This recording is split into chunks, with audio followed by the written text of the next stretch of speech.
कर्मचारीलाई तलब खुवाउन 20 अर्ब ऋण। पेन्सनका लागि मात्रै वर्षको पाउने खर्ब रुपैयाँ खर्च। देशको आम्दानी भन्दा साधारण खर्च धेरै। कसका कारण टाँट पल्टिँदैछ नेपाल? कर्मचारी र नेता पाल्न समेत धौ परेको अवस्था। विशेष द न्यूज रिभ्यू।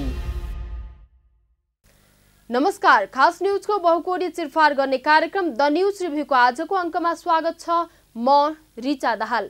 सरकारको आम्दानी भन्दा खर्चको आकार वर्षेनी बढ्दो छ। आम्दानी भन्दा खर्च ज्यादा हुँदा बहालवाला कर्मचारीलाई नियमित तलब खुवाउने ऋण लिनुपर्ने अवस्था आएको छ। नेपालको राजस्व एक वर्षमा 10 खर्ब रुपियाँ हाराहारीमा सङ्कलन भएको गत आर्थिक वर्षको तथ्याङ्क छ। तर सेवानिवृत्त सरकारी कर्मचारीको पेन्सनका लागि मात्रै एक वर्षमा 75 अर्ब रुपियाँ खर्च भएको छ। पेन्सन बापतको खर्च हरेक वर्ष 7 देखि 10% का दरले वृद्धि भइरहेको छ।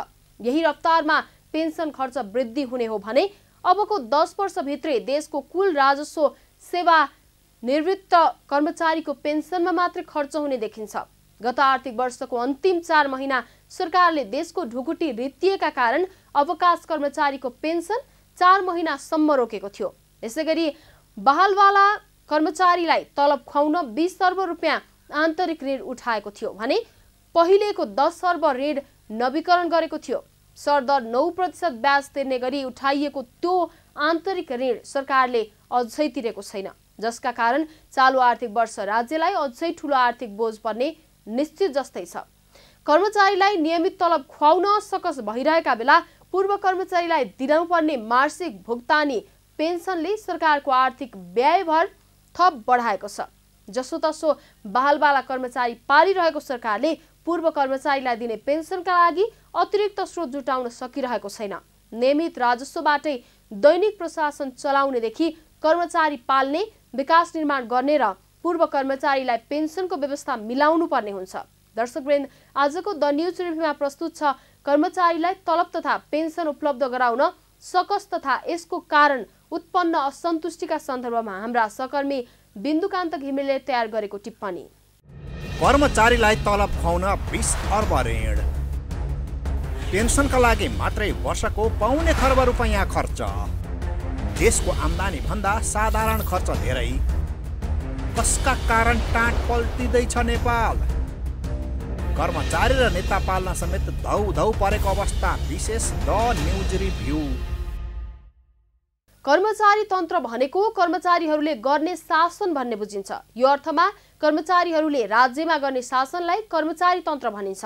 खास गरी कर्मचारीहरूले प्रत्यक्ष शासन गर्दैनन्, तर शासनका पात्रहरूमध्ये कर्मचारी वर्ग एक महत्त्वपूर्ण पात्र मानिन्छन्। राज्यमा शासन गर्नको लागि जनताले आफ्ना प्रतिनिधिहरू निर्वाचित गर्छन्। ती जननिर्वाचित प्रतिनिधिहरूले आफ्ना मतदाताहरूप्रति गरेको वाचा एवं प्रतिबद्धता अनुसार नीति निर्माण गर्छन्। निर्माण गरेका नीतिहरूको जस्ताको तस्तै कार्यान्वयन गर्न राज्यले व्यवस्था गरेको मानवीय शक्ति हो कर्मचारी। कर्मचारी भनेको आफूसँग भएको खुबी बेचेर पारिश्रमिक लिने वर्ग हो।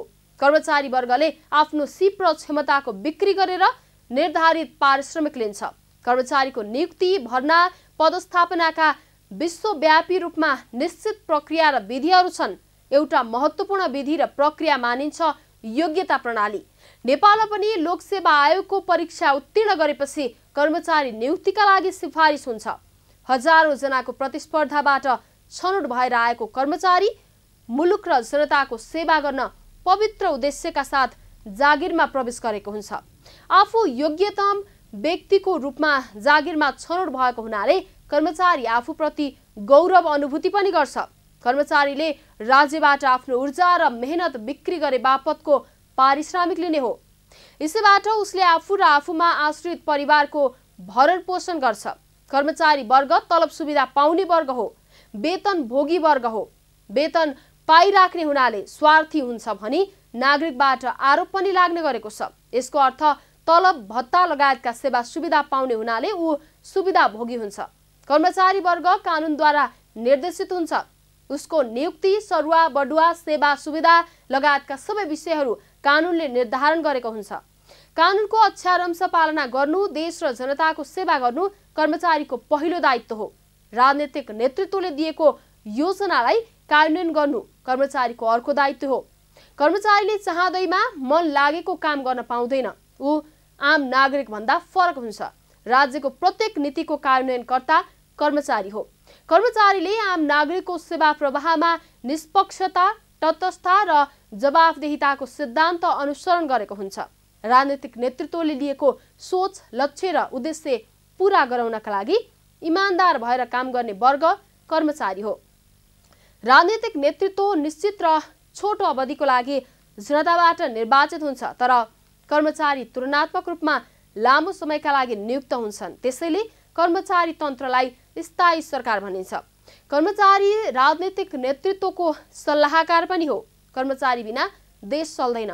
कर्मचारी पाल्नका लागि राज्यले आफ्नो आम्दानीले थेग्ने गरी खर्च निर्धारण गरेको हुन्छ।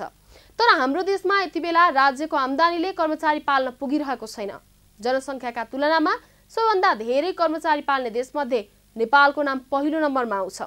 आम्दानीको तुलनामा सबैभन्दा बढी कर्मचारी पाल्ने देशका रूपमा पनि हाम्रो देशको नाम पहिलो नम्बरमा आउँछ। दर्शकवृन्द, द न्युज रिभ्यूको अबको श्रृङ्खलामा प्रस्तुत छ कर्मचारीको संख्या तथा सेवा सुविधामा ध्यान पुर्याउन नसक्दा उत्पन्न परिस्थितिका सन्दर्भमा छोटो चर्चा। वर्षेनी पेन्सन खाने पूर्व कर्मचारीहरू थपिँदै गएका छन्। खर्च धान्ने स्रोत नजुड्दा उनीहरूको मासिक भुक्तानी सरकारका लागि टाउको दुखाइको विषय बनेको छ। वर्षेनी करिब 3 लाख पूर्व कर्मचारीहरूलाई पेन्सन दिन वार्षिक 75 अर्ब रुपैयाँ खर्च हुने गरेको छ। निवृत्ति भरण व्यवस्थापन कार्यालयका अनुसार पेन्सनमा हुने यस्तो खर्च 5 वर्ष अघिसम्म वार्षिक 39 अर्ब रुपैयाँ मात्र थियो। अहिले पेन्सन खाने करिब 3 लाख कर्मचारी मध्ये निजामतीतर्फ 83,200, प्रहरीतर्फ 59,600, शिक्षकतर्फ 54,400 र नेपाली सेनातर्फ 79,000 छन्। पछिल्ला वर्षहरूमा पेन्सन खानेहरूको सङ्ख्या नेपाल प्रहरी र नेपाली सेनामा वात्तै बढेको छ। सेना र प्रहरीमा पेन्सन खानेको सङ्ख्या वात्तै बढ्नुको कारण माओवादी द्वन्द्वकालको परिणाम हो। माओवादी द्वन्द्वसँग सामना गर्ने भन्दै नेपाल प्रहरीको जनशक्ति वात्तै बढाइयो। सशस्त्र प्रहरी बल नामक छुट्टै सुरक्षा सङ्गठनको निर्माण गरियो।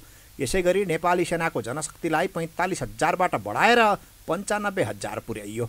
अहिले उत्पन्न आर्थिक सङ्कट यसैको परिणाम हो।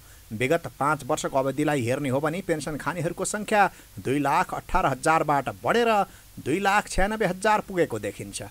यसै गरी पेन्सन बापत हुने वार्षिक खर्च 39 अर्ब रुपैयाँबाट बढेर 75 अर्ब रुपैयाँ पुगेको देखिन्छ। पेन्सन खानेहरूको सङ्ख्या तथा पेन्सन बापतको खर्च यो अनुपातमा बढ्नु भनेको राज्यका लागि यसै पनि खतराको सङ्केत हो। कर्मचारीलाई तलब खुवाउन 20 अर्ब ऋण। पेन्सनका लागि मात्रै वर्षको 1.25 खर्ब रुपैयाँ खर्च। देशको आम्दानी भन्दा साधारण खर्च धेरै। कसका कारण टाँट पल्टिँदैछ नेपाल? कर्मचारी र नेता पाल्न समेत धौ परेको अवस्था। विशेष द न्युज रिभ्यू। हाम्रो देशमा कर्मचारीका आफ्नै समस्या छन्। समस्याग्रस्त कर्मचारीहरूका कारण देशमा उत्पन्न समस्याहरू पनि धेरै छन्। हाम्रो देशको आम्दानी, कर्मचारीको तलब भत्ता तथा पेन्सन बढ्दा नै सकिने गरेकोले विकास निर्माणको काम ठप्प छ। विकास निर्माणको काम नगरी राज्यको आम्दानी बढ्दैन। यो चक्रले नेपाललाई सधैँ कंगाल बनाइरहने अवस्था छ। पेन्सनका लागि भइरहेको खर्च कटौतीतर्फ धनी देशहरूले समेत विकल्प खोजिसकेका छन्। उदाहरणका लागि छिमेकी भारतले आफ्नो सेनाका निम्ति अग्निपथ योजना लागू गरेको छ। यो योजना अनुसार भारतले पेन्सन दिनुपर्ने सेनाको संख्या 15 लाखबाट घटाएर 4 लाखमा झारेको छ। 3 करोड जनसङ्ख्या भएको नेपालले 1 लाख सेना पालिरहेको अनुपातमा 1.5 अर्ब जनसङ्ख्या भएको भारतका लागि धेरै होइन। त्यसमा पनि छिमेकी पाकिस्तान र चीनसँग लडाईँका लागि हर हमेसा तयार भएर रहनुपर्ने अवस्थामा भारत छ। तर भारत समेत भविष्यमा हुने पेन्सन बापतको अथाह खर्चसँग सतर्क भइसकेको अवस्था छ। हामी अब कहिले सतर्क हुने? बेलैमा सतर्क नहुने हो भने भविष्य अन्धकार हुने निश्चित छ। विज्ञान प्रविधि तथा सूचना प्रविधिले फड्को मारेका अहिलेको युगमा विकसित देशहरूले थोरै जनशक्तिले धेरै काम गर्न थालेका छन्।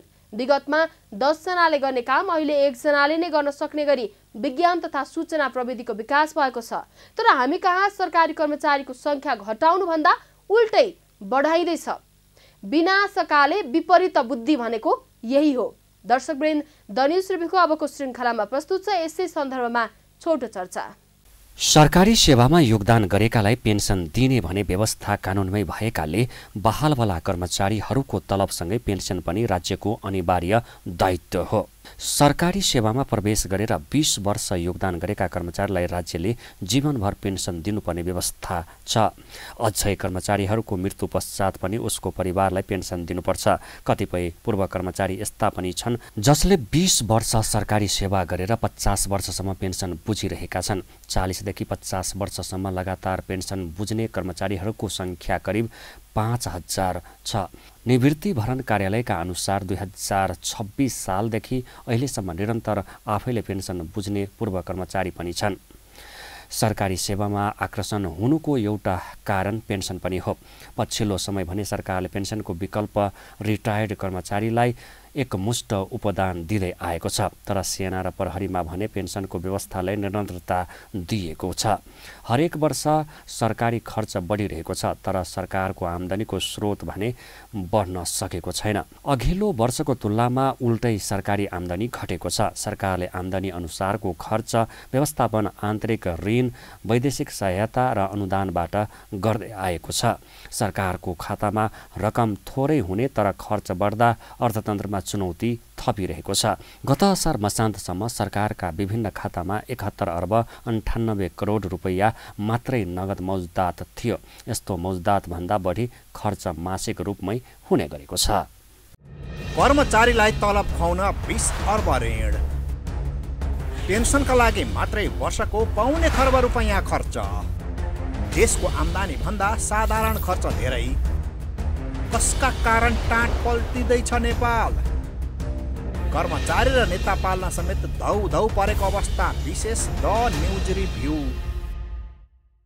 अवकाश प्राप्त कर्मचारीलाई पेन्सन खुवाउन कठिन हुन थाल्नुका कारणहरू धेरै छन्। एकातिर औसत आयु वृद्धि भएको छ भने अर्कातिर कर्मचारीको जागिर खाने उमेर कम गराइदा राज्यलाई पर्ने व्ययभार झन्झन चर्किँदै गएको हो। निजामती सेवा ऐन समय सापेक्ष नहुँदा राज्यलाई व्ययभार बढ्दै गएको हो। काम गरिरहन चाहने र काम गर्न सक्ने उमेरका सरकारी कर्मचारीले अवकाश लिनु परेको अवस्था छ। नेपालीहरूको औसत आयु 2046 सालमा 39 वर्ष थियो। अनिवार्य अवकाशको उमेर 60 वर्ष थियो। तर 2046 सालमा बहुदल आएपछि निजामती सेवा ऐन 2049 ल्याई अवकाशको उमेर घटाएर 58 वर्ष गरियो। त्यस लगतै नेपालीहरूको आयु बढ्दै जाँदा अहिले 71 वर्ष पुगिसकेको छ।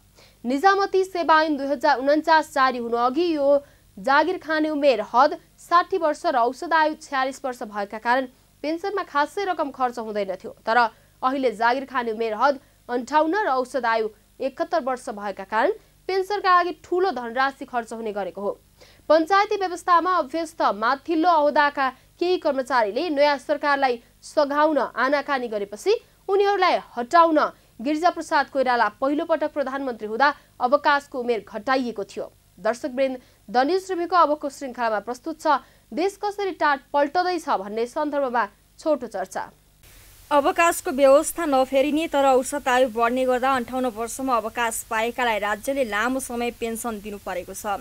अहिले नेपालीको औसत आयु 71 वर्षभन्दा माथि पुगिसकेको छ। निजामती सेवामा काम गरेकाहरूको औसत आयु अझ धेरै भएको जानकारहरू बताउँछन्। अवकाशपछिको 13 वर्षभन्दा बढी अवधिसम्म सरकारले पेन्सन खुवाउनु परेको छ। गत आर्थिक वर्ष मात्रै नेपाल सरकारले 2 खर्ब 56 अर्ब रुपियाँ आन्तरिक ऋण उठाएको छ। यस्तो ऋण लिए बापत गत वर्ष मात्रै 1 खर्ब 15 अर्ब रुपियाँ साभा भुक्तानीमा खर्च भएको छ। असार मसान्तसम्ममा सरकारको कुल तिर्न बाँकी ऋण 22 खर्ब 18 अर्ब 54 करोड रुपियाँ पुगेको छ। यस्तो रकममा बाह्य ऋण 10 खर्ब 93 अर्ब 35 करोड रुपियाँ छ भने आन्तरिक ऋण 11 खर्ब 25 अर्ब 19 करोड रुपियाँ रहेको छ। खर्च बढ्यो भनेर सरकारले कर्मचारीलाई पेन्सन र तलब खुवाउँदिन भन्न मिल्दैन। समस्याको जड के हो र कसरी समाधान गर्न सकिन्छ भनेर अध्ययन गर्न निकै ढिलाइ भइसकेको छ। संघीय सरकारले संसदमा पेश गर्ने अन्तिम तयारी गरेको संघीय निजामती सेवा विधेयक 2079 मा निजामती कर्मचारीको अनिवार्य अवकाश उमेर बढाइएको छ। 58 वर्ष उमेर रहेको उमेर हदलाई 60 वर्ष बनाइएको छ। विधेयकको परिच्छेद 7 मा भनिएको छ निजामती कर्मचारीले 60 वर्ष उमेर हद पूरा भएपछि अनिवार्य अवकाश पाउँछ। यस्तो व्यवस्था गर्न लागि पनि विधेयक भने अघि बढ्न सकेको छैन। कर्मचारीलाई तलब खुवाउन 20 अर्ब ऋण। पेन्सनका लागि मात्रै वर्षको पाउने खर्ब रुपैयाँ खर्च। देशको आम्दानी भन्दा साधारण खर्च धेरै। कसका कारण टाँट पल्टिँदैछ नेपाल? कर्मचारी र नेता पाल्न समेत धौ परेको अवस्था विशेष द न्युज रिभ्यू। अबको 10 वर्षभित्र पेन्सन बापतको खर्च निकै भयावह रूपमा बढ्ने अवस्था छ। 2058 सालदेखि 2062 सालभित्र करिब दोब्बर बढाइएको सेना र प्रहरीको जनशक्ति अब 20 वर्षको सेवा अवधि पार गरेर धमाधम पेन्सनमा निस्कदैछ। यो 4 वर्षको अवधिमा भर्ती भएको सेना र प्रहरीको जनशक्ति पेन्सनमा निस्केपछि अब नेपाल सरकारले बल्ल तोरीको फूल देख्नेछ। किनकि अहिले करिब 60,000 को हाराहारीमा रहेको नेपाल प्रहरीको पेन्सन खानेहरूको संख्या अब 10 वर्षभित्र 1 लाख पुग्दैछ भने अहिले करिब 1 लाखको संख्यामा रहेको नेपाली सेनाको पेन्सन खानेहरूको संख्या अबको 10 वर्षभित्र 2 लाखको हाराहारीमा पुग्दैछ। यसैगरी बाँच्ने उमेर पनि विगतका तुलनामा निकै बढेको छ। किनकि 10 वर्ष अघिसम्म 90 वर्ष लागेका पेन्सनहरूको संख्या 200 को हाराहारीमा थियो। अहिले 5000 लागेको छ। एउटा व्यक्तिलाई 60 वर्षसम्म पेन्सन दिएर पाल्नुपर्ने अवस्थालाई राज्यको ढुकुटीले थेग्न सके त राम्रै हुन्थ्यो, तर थेग्न सक्ने अवस्था भने छैन। दर्शकवृन्द, द न्युज रिभ्यूको आजको प्रसङ्ग यति नै। तपाईँ न्युज नेपाल टेलिभिजनको प्रसारण युट्युब र फेसबुकमा पनि प्रत्यक्ष हेर्न सक्नुहुनेछ। आजको प्रस्तुतिबाट हामी सबैलाई बिदा दिनुहोस्। हेर्दै गर्नुहोला न्युज नेपाल टेलिभिजन। नमस्कार। कर्मचारीलाई तलब खुवाउन 20 अर्ब ऋण। पेन्सनका लागि मात्रै वर्षको पाउने खर्ब रुपैयाँ खर्च। देशको आम्दानी भन्दा साधारण खर्च धेरै। कसका कारण टाँट पल्टिँदैछ नेपाल? कर्मचारी र नेता पाल्न समेत धौ परेको अवस्था विशेष द न्युज रिभ्यू।